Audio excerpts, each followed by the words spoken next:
அனைவருக்கும் வணக்கம். இயற்கையின் அழகை பார்த்து ரசிக்கின்றோம். நாமும் எவ்வளவு அழகாக இருக்கிறோம் என்று கண்ணாடியின் முன்பாக நின்று நம்மை நாமே அலங்கரித்து அழகை பார்க்கிறோம்.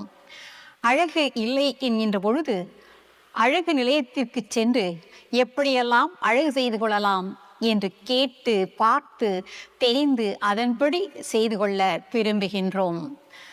கல்வி அழகே அழகு என்று அறிஞர்கள் சொல்லியிருக்கின்றார்கள். ஆனால் இதை காட்டிலும் ஒரு மிகப்பெரிய அழகு இருக்கிறது. அது என்ன தெரியுமா? வாருங்கள், தெரிந்து கொள்ளுங்கள். ஒரு அம்மா அவளுடைய மகனோடு ஒரு திருவிழாவிற்கு சென்றிருந்தால் அங்கே அதிகமான கூட்டம் காணப்பட்டது. கூட்ட நெரிசலில் தனது மகனின் கையை விட்டு பிரிந்து செல்லக்கூடிய சூழல் ஏற்பட்டது. அந்த தாயானவள் மகனை விட்டு பிரிந்து விட்டாள். மகனும் தாயை விட்டு பிரிந்து எங்கே தன் அம்மா அம்மா என்று ஒவ்வொரு இடமாக அலைந்து திரிந்தான். தாயோ தன் மகனை காணவில்லையே, எங்கே சென்றாய் எங்கே சென்றாய் என்று அழுது புலம்பிக் கொண்டு அங்குமிங்கும் தேடி அலைந்து கொண்டிருந்தாள். மகனை பார்த்த போலீஸ்காரர், அப்பா, தம்பி, உனக்கு என்ன வேணும், யாரை தேடிட்டு இருக்க என்று கேட்டார். அந்த மகனும் என் அம்மாவை தேடுகிறேன் என்று கூறினான். அந்த போலீஸ்காரர் அந்த மகனிடம் கேட்டார், அப்பா, உன் பேர் என்ன, உங்க அம்மா பேர் என்ன, அவங்க எப்படி இருப்பாங்க, என்ன கலர் புடவை கட்டியிருக்காங்க என்று அடுக்கடுக்காக கேள்விகளை கேட்டார். ஆனால் அந்த மகனோ அவர் கேட்ட எந்த கேள்விக்கும் பதில் சொல்லவில்லை. ஆனால் ஒரே ஒரு பதிலை மட்டும் மீண்டும் மீண்டும் கூறிக்கொண்டே இருந்தான்.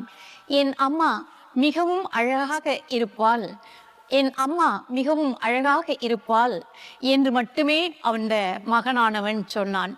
போலீஸ்காரருக்கு என்ன செய்வது என்றே தெரியவில்லை.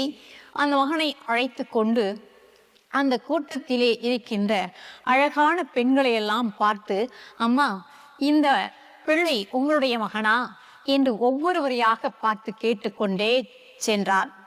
அந்த பிள்ளையும் இவர் இல்லை என் அம்மா, என் அம்மா அழகாக இருப்பார் என்று கூறிக்கொண்டே இருந்தான்.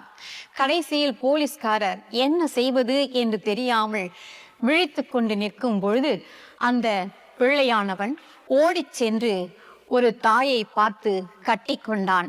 அந்த தாய் எப்படி இருந்தால் தெரியுமா?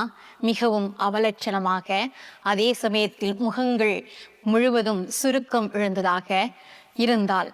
அது மட்டுமல்ல, மிகவும் மெலிதானவளாக காணப்பட்டாள்.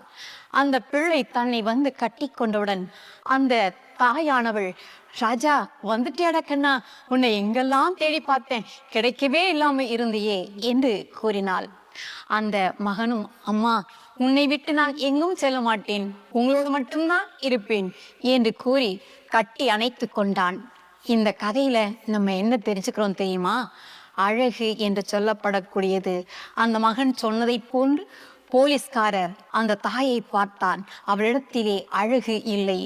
ஆனால் அதற்கு மாறாக அவர்கள் இடையே காணப்பட்ட அந்த அன்பு, பாசம், பற்று என்று சொல்லுகின்ற அந்த பண்புகள் காணப்பட்டது.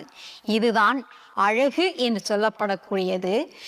நல்ல நல்ல பண்புகளை சொல்லி வளர்த்து அந்த பண்புகளுக்கு ஏற்றாற் போன்று நம் வாழ்விலே மேவோம் என்று சொன்னால் அதுதான் அழகாகும்.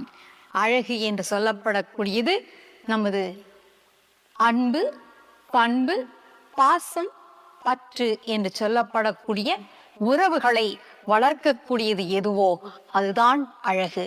நன்றி, வணக்கம்.